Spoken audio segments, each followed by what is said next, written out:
से पहले देश के बारे में थोड़ी जानकारी आपसे कहना चाहता हूं। अपने भारत देश की आज की जो वर्तमान परिस्थिति है बड़ी भयावह है। देश की दशा और दिशा दोनों ही ठीक नहीं है। हमारे भारत की जो दशा है बहुत खराब है। आज़ादी के 62 साल के बाद इतनी खराब स्थिति किसी देश की हो सकती है, ये सुनकर बहुत अफसोस मन में होता है।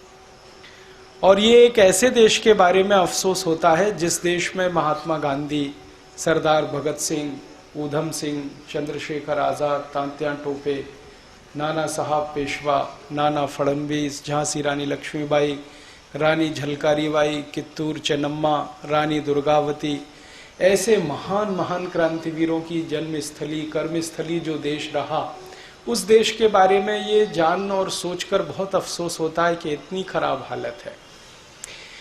हमारे महापुरुषों के नाम लेना शुरू करें तो श्री राम, श्री कृष्ण, महावीर, गौतम बुद्ध, नानक साहब, हमारे देश में दक्षिण में हुए तिरुवल्लुवर, सूरदास, तुलसीदास, कबीरदास, ऐसे अनेक अनेक महापुरुषों की जन्मस्थली और कर्मस्थली भारत, उसकी आज की दशा देखकर बहुत अफसोस और दुख होता है। कभी इस देश में राम राज्य रहा, कभी इस देश में कृष्ण राज्य रहा। राम राज्य के बारे में आप सभी जानते हैं, दैहिक दैविक भौतिक तापा, राम राज्य में कदहु न व्यापा। माने भगवान श्री राम की राज्य की स्थिति ऐसी रही है कि दैविक दुख, दैहिक दुख और भौतिक दुख कभी किसी को नहीं रहा। और ये तीन तरह के ही दुख जीवन में सबसे बड़े होते हैं। कभी नहीं रहे इस देश में। ऐसा राज्य कभी चलता रहा जिस देश में आज उस राज्य में हर व्यक्ति को दैहिक दुख, हर व्यक्ति को दैविक दुख, हर व्यक्ति को भौतिक दुख हो गया, तो ये तो बिल्कुल उल्टा हो गया। क्या हो गया हमारे देश को?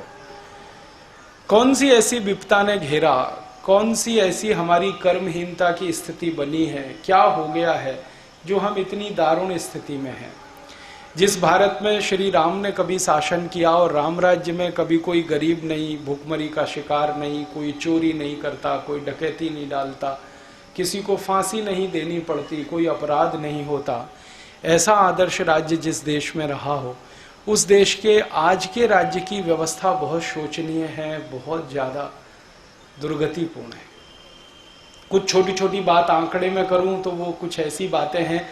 115 करोड़ की आबादी का देश है और इस 115 करोड़ की आबादी के देश में 84 करोड़ लोग इतने गरीब हैं जिनके पास एक दिन में खर्च करने के लिए 20 रुपया नहीं। इतनी दारुण स्थिति है इस देश की। हमारे भारत देश की जो सरकार चल रही है इस समय, उसके प्रधानमंत्री हैं डॉक्टर मनमोहन सिंह। डॉक्टर मनमोहन सिंह के एक बहुत अच्छे मित्र हैं, उनका नाम है प्रोफेसर अर्जुन सेन गुप्ता। बहुत बड़े अर्थशास्त्री हैं, आर्थिक विषय के बड़े विशेषज्ञ माने जाते हैं प्रोफेसर अर्जुन सेन गुप्ता। हमारे देश की सरकार का एक बड़ा विभाग होता है जिसका नाम है योजना विभाग, प्लानिंग डिपार्टमेंट। पंचवार्षिक योजनाएं जहां से बनती हैं, उस विभाग के सालों साल उपाध्यक्ष रहे प्रोफेसर अर्जुन सेन गुप्ता। श्रीमती इंदिरा गांधी जब इस देश में प्रधानमंत्री हुआ करती थी तो उनके आर्थिक सलाहकार रहे प्रोफेसर अर्जुन सेन गुप्ता। बंगाल की सरकार के सालों साल वित्त मंत्री रहे प्रोफेसर अर्जुन सेन गुप्ता। दुनिया के कम से कम 25 से ज्यादा विश्वविद्यालयों के विजिटिंग प्रोफेसर हैं professor Arjun Sen Gupta. Oxford university में लेक्चर के लिए जाते हैं, कैम्ब्रिज में जाते हैं, पेंसिल्वेनिया में जाते हैं, बफेलो में जाते हैं, स्टैनफोर्ड यूनिवर्सिटी में जाते हैं। दुनिया भर के जितने बड़े विश्वविद्यालय आप जानते हैं, हर जगह उनकी क्लास होती है, उनके लेक्चर्स होते हैं। इतने विद्वान व्यक्ति को भारत की सरकार ने एक जिम्मेदारी दी थी थोड़े साल पहले, लगभग 5 साल हो गया, और उनको ये कहा था कि भारत की आज़ादी के 62 साल के बाद गरीबी की स्थिति क्या है, इसका पता लगाइए, इस पर अध्ययन करिए। प्रोफेसर अर्जुन सेन गुप्ता ने 5 साल अध्ययन किया। अध्ययन करने के बाद एक बड़ी रिपोर्ट तैयार की है जो करीब 700 पेज की है। पूरी रिपोर्ट तो नहीं सुना सकता, समय की बहुत कमी है, लेकिन उस रिपोर्ट का सबसे मुख्य अंश मैं आपसे कहना चाहता हूं वो ये कि प्रोफेसर अर्जुन सेन गुप्ता ने रिपोर्ट में लिखा कि मुझे इतनी हैरानी है, इतना अफसोस है, इतना दुख है ये कहते हुए कि आज़ादी के 62 साल के बाद इस देश के विकास का काम बिल्कुल ना के बराबर हुआ है। ये एक बहुत विद्वान प्रोफेसर कह रहा है, उनका किसी पार्टी से कोई लेना देना नहीं है इस समय। वो कह रहे हैं कि विकास का काम बिल्कुल ना के बराबर हुआ है, लगभग विकास नहीं हुआ है। क्यों? वो ये कहते हैं कि जब आज़ादी आई 1947 में तो 4 करोड़ लोग गरीब थे और जनसंख्या उस समय लगभग 33 करोड़ थी। अब आज़ादी के 62 साल के बाद जनसंख्या 115 करोड़ हो गई और गरीबों की संख्या 84 करोड़ हो गई। माने आज़ादी के 62 साल में गरीबी बहुत तेजी से बढ़ी है इस देश में। अंग्रेजों के ज़माने में गरीबी आई थी, उसका कारण था कि अंग्रेज हिंदुस्तान का धन और संपत्ति सब लूट कर ले गए, इसलिए गरीबी आ गई इस देश में। लेकिन अंग्रेजों के जाने के बाद क्या हो गया इस देश को? इतनी गरीबी कहाँ से आ गई इस देश में? अगर गरीबी को हम ऐसा मान लें कि जनसंख्या के हिसाब से बढ़ती है, हमारे देश में कुछ अर्थशास्त्री हैं जो ये तर्क देते हैं कि जितनी संख्या बढ़ेगी लोगों की उतनी गरीबी बढ़ेगी। तो जनसंख्या हमारी 3.5 गुनी बढ़ी है, लगभग 3 से 3.5 गुनी बढ़ी है, तो गरीबी भी 3-3.5 गुनी बढ़नी चाहिए, तो 12 करोड़ लोग गरीब होने चाहिए। अब 84 करोड़ कहाँ से आ गए? और 84 करोड़ लोगों की गरीबी भी इतनी भयंकर है कि इनमें से लगभग 20 करोड़ लोग तो इतने गरीब हैं जो 15 रुपए एक दिन में खर्च नहीं कर सकते।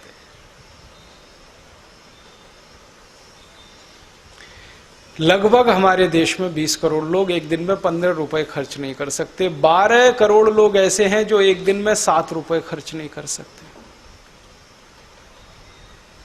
और करीब करीब 10 से 11 करोड़ ऐसे हैं जो एक दिन में 5 रुपए खर्च नहीं कर सकते। इतनी गरीबी हमारे देश में। अगर जनसंख्या की हिसाब जोड़ें, 34 करोड़ की जनसंख्या डबल कर दो 78 करोड़ हो जाती है। तो आजादी के समय में जितनी जनसंख्या थी उससे दुगने से ज्यादा तो अभी गरीब हैं इस देश में। तो प्रोफेसर अर्जुन सेन गुप्ता ने अपनी रिपोर्ट में एक बहुत बड़ा सवाल खड़ा किया है इस देश की प्रशासन व्यवस्था पर कि 62 साल में हमारे शासन और प्रशासन ने किया क्या? गरीबी कम होने की बजाय और तेजी से बढ़ गई।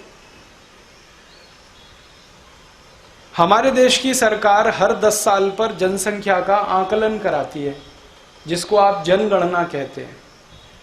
जनगणना जब पिछली बार हुई 2001 में और अब होगी 2011 में, तो 2001 की जनगणना के समय सरकार ने कहा कि इस देश में 20 करोड़ लोग हैं जो बेरोजगार हैं, जिनके पास कोई काम नहीं है, और 40 करोड़ लोग ऐसे हैं जो अर्ध बेरोजगार हैं। अर्ध बेरोजगार से मतलब किसी को साल में 1 महीने काम मिल जाता है, किसी को साल में 2 महीने काम मिल जाता है, किसी को साल में 3 महीने काम मिल जाता है। जब फसल की कटाई होती है तो कुछ को मजदूरी मिल जाती है। जब फसल को शहरों से माने गांव से मंडियों में पहुंचाना होता है तो बैलगाड़ी में ढो कर ले जाने वालों को थोड़ा काम मिल जाता है। कभी गांव में कुछ काम नहीं है तो लोग ईंट के भट्टे पर जाकर नौकरी कर लेते हैं, साल में 2-3 महीने 4 महीने उनको वहां काम मिल जाता है। कभी रिक्शा चला लेते हैं, कभी ठेला लगा लेते हैं, कभी रेहड़ी लगा लेते हैं, कभी फुटपाथ पे अपनी दुकान सजा लेते हैं। इस तरह का काम करने वाले 40 करोड़ लोग हैं इस देश में, उनको अर्ध बेरोजगारों में गिना जाता है। तो अर्ध बेरोजगार 40 करोड़ हैं, पूर्ण बेरोजगार 20 करोड़ हैं, माने लगभग 60 करोड़ लोग हैं जिनको कोई सम्मान नहीं है इस देश में जिंदा रहने के लिए, क्योंकि रोजगार नहीं है कोई सम्मानजनक। इन्हीं में वो लोग शामिल हैं जिनको आजकल हमारी सरकार के द्वारा कुछ काम दिया जाता है 100 रुपए रोज का 3 महीने तक साल में। आप जानते हैं कि योजना चल रही है भारत सरकार की ग्रामीण विकास के लिए, तो उसमें 3 महीने काम मिलता है, और वो काम भी ऐसा विचित्र है, खड्डा खोदो फिर मिट्टी डालो, फिर खड्डा खोदो फिर उसी में मिट्टी डालो, इसी का काम दे देते हैं 100 रुपए रोज का। इतना अपमानजनक है। वहीं खड्डा खोदा, थोड़ी देर में उसी पे मिट्टी डलवाते रहते हैं, क्योंकि उनके पास सच में कोई उत्पादक काम नहीं है। किसी तरह से बेगार टालने वाली स्थिति है, वो भी इन्हीं 60 करोड़ में शामिल है। तो आजादी के बाद हमने किया क्या है इस देश के साथ? 60 करोड़ लोगों को आज तक हम काम नहीं दे पाए, रोजगार नहीं दे पाए। फिर आप बोलेंगे कुछ लोगों को तो रोजगार मिला हुआ है इस देश में। हाँ, मिला हुआ है। हमारे देश की सेना में काम करने वाले जो सैनिक हैं, थल सेना, जल सेना, वायु सेना में लगभग 20 लाख के आसपास हैं कुल। 14 लाख तो आर्मी में है, बाकी एयरफोर्स और नेवी में। फिर अर्धसैनिक बल हैं हमारे देश में, बॉर्डर सिक्योरिटी फोर्स है और सीआरपीएफ वगैरह है, वो 35 से 40 लाख हैं। फिर हमारी रेलवे में 15 लाख लोग काम करते हैं। फिर बैंकों में करीब 17 लाख लोग काम करते हैं। फिर बीमा कंपनियों में कुछ 12-13 लाख लोग काम करते हैं।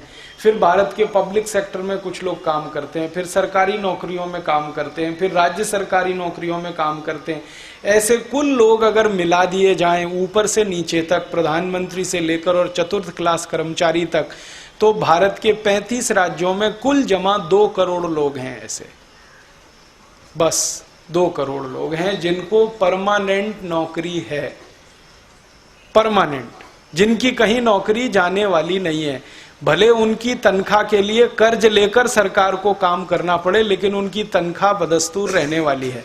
और यही 2 करोड़ लोग हैं इस देश में जिनको टीए मिलता है, जिनको डीए मिलता है, जिनको एचआरए मिलता है, और उनका टीए डीए एचआरए समय के हिसाब से बढ़ता रहता है। अगर हमारे देश में इन्फ्लेशन बढ़ गया, मुद्रास्फीति जिसको आप कहते हैं, तो उनका टीए बढ़ जाएगा। अगर इन्फ्लेशन बढ़ गया तो डीए बढ़ जाएगा। अगर इन्फ्लेशन बढ़ गया तो एचआरए बढ़ जाएगा। उनके दूसरे अलाउंसेस उनको मिल जाएंगे। मतलब कहने का सीधा सा ये है कि 115 करोड़ के हिंदुस्तान में 2 करोड़ लोगों की जिंदगी बड़े मजे की, ऐश की, आराम की और आनंद की है। 2 करोड़ लोग, बाकी सब भिखमंगों की हालत में। और ये जो 2 करोड़ लोग हैं, इनमें मैंने इनको भी शामिल कर रखा है। टाटा, बिरला, डालमिया, धीरूभाई अंबानी, नुस्ली वाडिया, गोयनका, मुकेश अंबानी, अनिल अंबानी, इनको भी शामिल कर रखा है। अब कैसा हिंदुस्तान बना है 62 साल की आजादी में?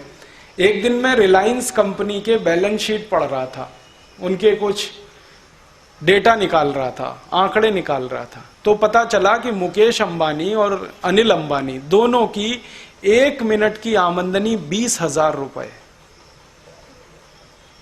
1 मिनट की आमदनी, मिला के नहीं, अलग अलग। मुकेश अंबानी की 1 मिनट की आमदनी 20,000 है, 1 मिनट की। तो पूरे दिन की आमदनी 12 से 13 लाख के आसपास निकलती।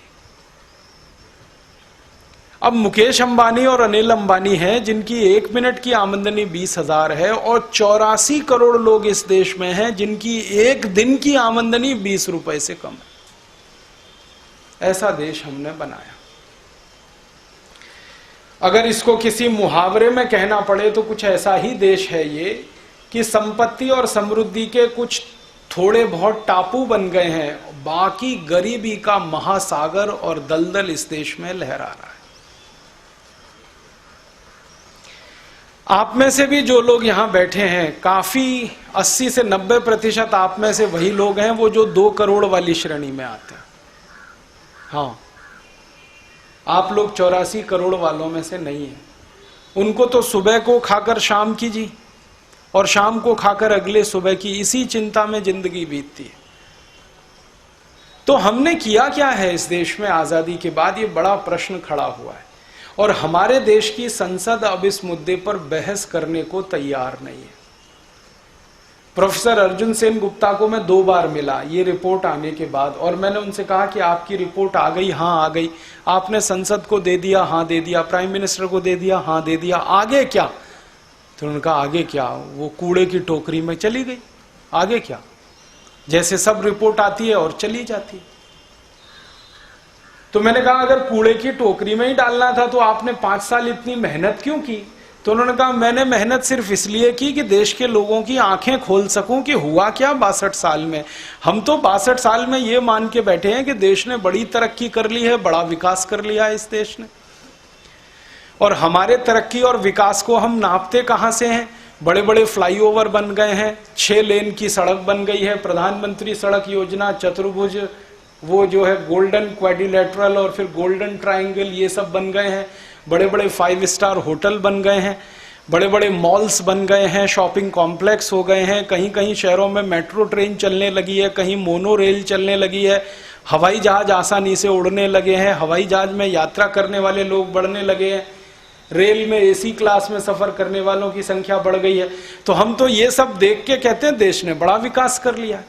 लेकिन अगर जनसंख्या की बढ़ोतरी के हिसाब से इसको निकाल कर देखना शुरू करें तो ये बिल्कुल शून्य के नजदीक नजर आता है, नेग्लिजिबल नजर आता है जनसंख्या वृद्धि के हिसाब से देखें तो। दूसरा हिस्सा ही है जो बहुत बड़ा नजर आता है, गरीबी, भूखमरी, बेकारी का। तो प्रोफेसर अर्जुन सेन गुप्ता कमीशन की रिपोर्ट पढ़ने के बाद मेरी तो बहुत बेचैनी बढ़ गई कि ये हुआ क्या हमारे यहाँ। हम तो ये मानते थे कि 62 साल सरकार ने बहुत काम कर दिया, लेकिन रिपोर्ट ने तो सरकार की सारी पोल खोल दी। और वो रिपोर्ट कोई ऐसे आदमी की होती जो साधारण है, कोई राजनेता अगर उस रिपोर्ट को बनाता तो मैं कतई आपके सामने ये बात कहने के लिए नहीं आता, क्योंकि राजनेताओं की बातों पर भरोसा कर पाना अब हमारे लिए संभव नहीं रहा है। हाँ, किसी पार्टी के अध्यक्ष ने ये कहा होता, उपाध्यक्ष ने कहा होता, संसद में बैठे हुए एमपीज या एमएलएज विधायिका में बैठे हुए उन्होंने कहा होता, हम कभी बात ही नहीं करते क्योंकि उनकी बातों पर तो बात करना ही मूर्खता है।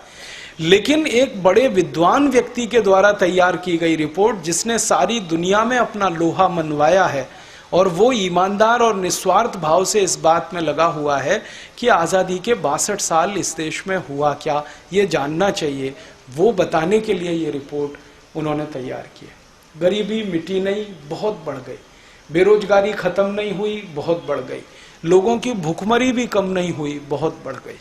आपको शायद मालूम है या नहीं, 20 करोड़ लोग इस देश में भूखे पेट सोते हैं रोज रात को। हमारी सरकार के आंकड़े हैं और उस रिपोर्ट में भी ये जानकारी है, 20 करोड़ लोग भूखे सोते हैं।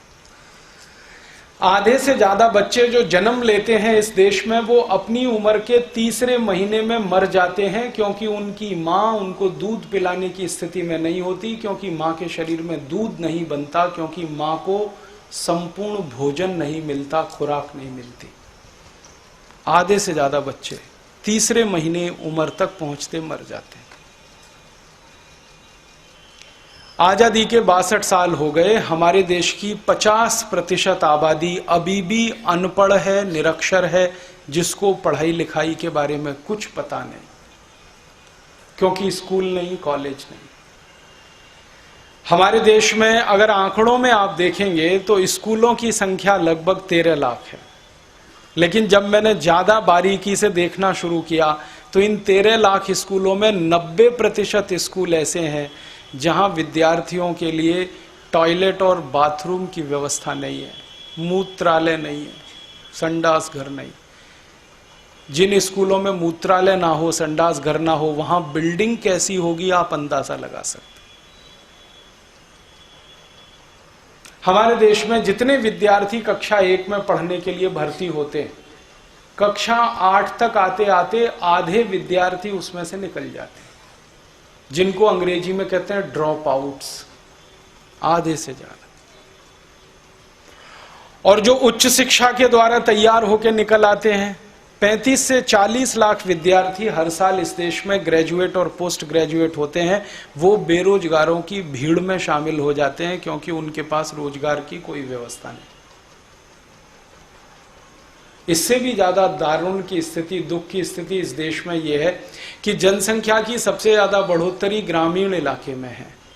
गांव में जनसंख्या ज्यादा बढ़ रही है और वहीं पर काम करने के अवसर सबसे ज्यादा खत्म हो रहे हैं दिन ब दिन। हर साल हमारे देश में 1 करोड़ 80 लाख नए लोग बढ़ जाते हैं, माने बच्चे पैदा हो जाते हैं साल में। 1 करोड़ 80 लाख का मतलब है एक ऑस्ट्रेलिया हर साल इस देश में जुड़ जाता है। ऑस्ट्रेलिया की पूरी आबादी 1 करोड़ 80 लाख की है, तो एक ऑस्ट्रेलिया नाम का देश हर साल इस देश में जुड़ जाता है। 1 करोड़ 80 लाख नए बच्चे पैदा हो जाते हैं और हर साल हमें 1 करोड़ 80 लाख नए रोजगार की जरूरत है। लेकिन हर साल इस देश में 25 से 30 लाख रोजगार जो पहले से मिले हुए हैं वो खत्म होते जाते हैं। नए रोजगार तो सवाल ही नहीं। अब समस्या क्या है, गांव में जनसंख्या ज्यादा बढ़ती है, खेती योग्य जमीन गांव में है नहीं। 14 करोड़ हेक्टेयर कुल जमीन है जहां पर खेती होती है इस देश में, 70 करोड़ एकड़ के बराबर। अब 70 करोड़ एकड़ जमीन पर हर साल 1 करोड़ 80 लाख लोगों का बोझा बढ़ता जाए तो ये जमीन कितने दिन बर्दाश्त करेगी? हमारे देश में हर किसान के हिस्से में एवरेज 1 एकड़ जमीन आती है। करीब 70 करोड़ किसान है और 70 करोड़ एकड़ जमीन है, तो एक किसान के पास 1 एकड़ है। हर साल 1 करोड़ नए किसान तैयार हो जाते हैं इस देश में। उनके लिए जमीन कहां से आए खेती करने के लिए? तो परिणाम क्या होता है, गांव में बोझा बढ़ता है जमीन पर, तो लोग गांव से शहर भागते हैं रोजी रोटी की तलाश में। शहर में झुग्गी झोंपड़ियां बढ़ती चली जाती। गांव से जो लोग विस्थापित होकर शहर में आते हैं वो झुग्गी झोंपड़ियों की संख्या बढ़ाते हैं। और हमारे हर बड़े शहर में आप जाकर देख सकते हैं एक विशाल झुग्गी झोंपड़ी रहती है। कभी बंबई जाने का मौका मिले तो चले जाइए, एशिया खंड की सबसे बड़ी झुग्गी झोंपड़ी बंबई में ही है, धारावी। और बंबई शहर की 65% आबादी झुग्गी झोंपड़ी में रहती है। दिल्ली चले जाइए, मद्रास चले जाइए, बेंगलोर चले जाइए, हर शहर में आपको दिखाई देगा 60%, 65% आबादी या तो फुटपाथ पर है या झुग्गी झोंपड़ी में। ऐसे स्थान पर हमारे देश की 65% आबादी रहती है जिस स्थान पर आप 1 मिनट खड़े नहीं हो सकते। इतनी गंदगी होती है झुग्गी झोंपड़ियों की जिंदगी। 1 मिनट आप बिना रूमाल नाक पर रखे खड़े नहीं हो सकते, इतनी तेज बदबू होती है, इतना कीचड़ होता है। कुत्ते भी वहीं होते हैं, कीचड़ भी वहीं होता है, आदमी भी वहीं होते हैं। और वो लोग साल दर साल अपनी जिंदगी बिताते रहते हैं। सड़क के किनारे बड़े बड़े पाइप पड़े रहते हैं सरकार की कुछ योजनाओं में काम आने के लिए। उन पाइप में रहकर 20-20 साल गुजारे हुए परिवारों को मैंने देखा है। पाइप में रहकर, वो गोल पाइप कंक्रीट के सड़क के किनारे पड़े रहे। बारिश आती है तो आप जैसे लोग बहुत खुशी मनाते हैं कि भगवान की कृपा हो रही है। जो फुटपाथ पर रहते हैं वो रात दिन भगवान को गाली देते हैं कि वो सोएं कहां। 65% आबादी ऐसी है जो बारिश आने पर खुश नहीं होती, वो भगवान को गाली देते हैं क्योंकि सोने वाली जमीन उनकी गीली हो जाती है। हुआ क्या फिर इस देश में? क्या हुआ? 62 साल हमने इतने विकास की योजनाएं बनाई, क्या हो गया इस देश को?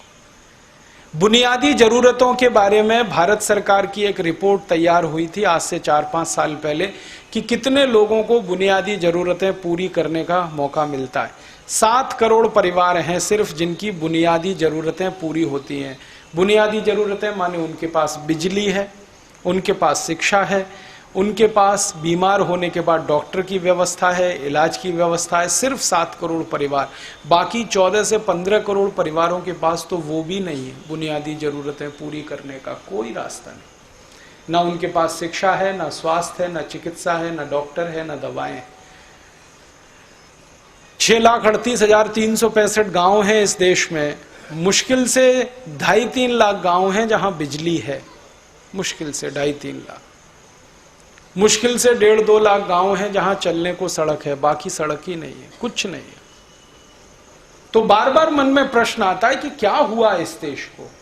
हमने इतनी योजनाएं बनाई, गरीबी मिटाओ, गरीबी हटाओ, इस देश की हर सरकार के लिए प्राथमिक सूत्र है। आपको मालूम है 62 साल आजादी के बाद जितनी भी सरकारें आई, सबका प्रमुख उद्देश्य है गरीबी हटाओ, लेकिन गरीबी बढ़ती जा रही है। हर सरकार कहती है गरीबी हटाओ। किसी भी प्रधानमंत्री को आप पूछेंगे आपकी योजना की प्राथमिकता क्या है, तो वो कहेंगे गरीबी हटाओ। कब से सुन रहे हैं हम ये गरीबी हटाओ? आप में से तो कई लोग बुजुर्ग हैं, आपने तो पंडित नेहरू को देखा होगा। पंडित नेहरू के जमाने से लोग सुन रहे हैं गरीबी हटाओ, गरीबी हटाओ, गरीबी हटाओ, अब तक हटती नहीं। बेरोजगारी मिटाओ, बेरोजगारी मिटती नहीं। भुखमरी हटाओ, भुखमरी मिटती नहीं। बच्चों को पढ़ाओ, बच्चे पढ़ नहीं पाते। क्या हो क्या रहा है? ये गंभीर प्रश्न है। और उस प्रश्न का उत्तर ढूंढने की कोशिश जब हम लोगों ने की तो पता चला कि आजादी के 62 साल इस देश में कुछ खास नहीं हुआ, कुछ नहीं हुआ। मैं आपको एक पुरानी घटना सुनाता हूं, यहां कुछ बुजुर्गों को देख रहा हूं इसलिए दिल में आया ये बात कहूं। एक इस देश में बड़े नेता हुआ करते थे, उनका नाम था आचार्य राम मनोहर लोहिया। बड़े तेजस्वी आदमी थे। जब संसद में भाषण देते थे तो पिन ड्रॉप साइलेंस होता था। और हमारे देश के प्रथम प्रधानमंत्री पंडित नेहरू जी ने लिखा है अपनी पुस्तकों में कि जिस दिन लोहिया जी का भाषण होता था, नेहरू जी सब काम छोड़कर उसे सुनने के लिए जाते थे। खुद प्रधानमंत्री लोहिया जी का भाषण सुनने के लिए जाते। एक बार क्या हुआ, नेहरू जी का लोहिया जी का संसद में टक्कर हो गई। नेहरू जी पंचवार्षिक योजनाओं की विशेषताओं पर भाषण दे रहे थे और संसद को बता रहे थे कि मेरी पंचवार्षिक योजना माने 5 ईयर प्लान से इतनी गरीबी दूर होगी, इतनी बेकारी दूर होगी, इतनी भुखमरी दूर होगी। तो लोहिया जी ने एक सवाल पूछ लिया था, संसद की दस्तावेजों में दर्ज है, रिकॉर्ड्स में दर्ज है। सवाल ये पूछ लिया था प्रधानमंत्री महोदय से कि इस देश के सबसे गरीब आदमी की आमदनी बता दो कितनी है। प्रधानमंत्री से पूछा था, सबसे गरीब आदमी की एक दिन की आमदनी बता दो। तो प्रधानमंत्री परेशान हो गए थे। उन्होंने कहा तत्काल तो नहीं बता सकता। तो उन्होंने कहा 2 महीने में बता दो, 3 महीने में बता दो। तो 2-2.5 महीने के बाद संसद में प्रधानमंत्री का जवाब आया कि देश के सबसे गरीब आदमी की एक दिन की आमदनी 2.5 आना है। आना तो आप समझते हैं, 16 आने का 1 रुपया और 2.5 आना है। और ये बात चल रही है 60s की, 60 के दशक में ये चर्चा चल रही थी हमारी संसद में। तो उस समय 2.5 आना आमदनी थी एक गरीब आदमी की, जो सबसे अंतिम माना जाता था एक दिन की। मैंने हिसाब जोड़ा अर्जुन सेन गुप्ता कमीशन की रिपोर्ट आने के बाद कि 2009 में सबसे गरीब आदमी की एक दिन की आमदनी 20 रुपया है और 1965 के आसपास सबसे गरीब आदमी की एक दिन की आमदनी 2.5 आना है। तो 2.5 आना 1965 का 2009 के 20 रुपए के ही बराबर है। आप बोलेंगे वो कैसे? वो ऐसे कि हमारे रुपए का पिछले 40-45 सालों में बहुत अवमूल्यन हुआ है, डिवेल्युएशन हुआ है। तो 1965-66 के दौर का 2.5 आना 2009 का 20 रुपया बैठता है। इसका मतलब यह है कि हमारा देश 1965 में जाकर ठहर गया है, एक कदम आगे नहीं बढ़ पाया है। यह है वास्तविक स्थिति। अब थोड़ा पीछे चलें, सरकार के पास जब यह प्रश्न जाता है तो वो ये उत्तर दूसरे तरह से देते हैं। वो कहते हैं जी तब से लेकर तो हमने इतनी पंचवार्षिक योजनाएं लगाई हैं, चलाई हैं। एक पंचवार्षिक योजना बनती है तो उसका खर्चा 10 लाख करोड़ का होता है, एक पंचवार्षिक योजना, एक 5 ईयर प्लान। और 11 5 ईयर प्लान बन चुके हैं, 10 लाख करोड़ का एक होता है। तो सीधा सीधा हिसाब निकलता 110 लाख करोड़ रुपए तो सरकार ने खर्च कर ही दिए।